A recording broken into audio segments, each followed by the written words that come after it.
when you start to stretch and you take risks and you put yourself out there, you have a new problem, right? You have these problems like you don't have enough leads, you don't have enough people to talk to, or you're not closing enough sales, and then you start to stretch and you put yourself out there.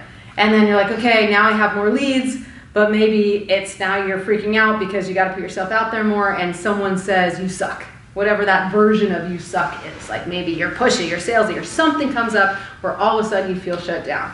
And you're stretching, you're trying something new and you're stretching, and because of that you have a new problem. Now you come to a call, hey Robin, what do I do now? Someone said I suck, or someone says I'm being pushy. This happened with Denise Hagen, who she's in Fem 12, she was in Fem 10 before that, financial advisor, and she was basically starting to use the sales process. She was anchoring the value, so she was saying, you know, it's worth this much. She was basically discounting that, and then the responses that she would get were like, this feels salesy, or they wouldn't say yes, and then she got like, they were making comments, something like that, like it feels salesy, or I want to take my time, and then she was like, oh, you know, this doesn't feel good, you know, I don't want to be, she's such a sweetheart, she cares so much, all she wants to do is help them, and the last thing she wants to do is be salesy.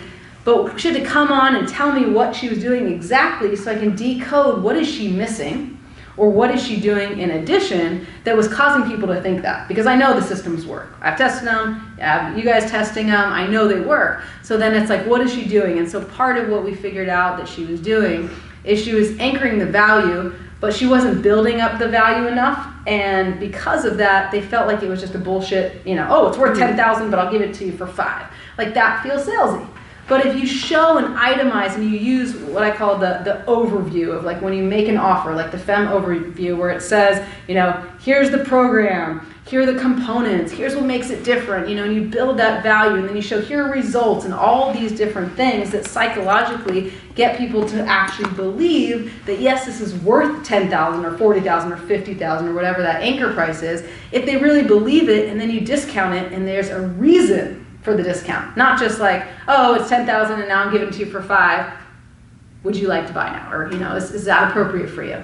But actually building the value, itemizing it, showing that each component is really worth this much, having conviction that it's worth that, and then giving the full price, and then saying, you know, I discount this because blank doesn't actually matter. When she added those components, people stopped saying it was salesy. Right? So she was stretching and she was showing up, and because of that, she could make those tweaks, and I always say the money's in the tweaks. And that's when she started making more money.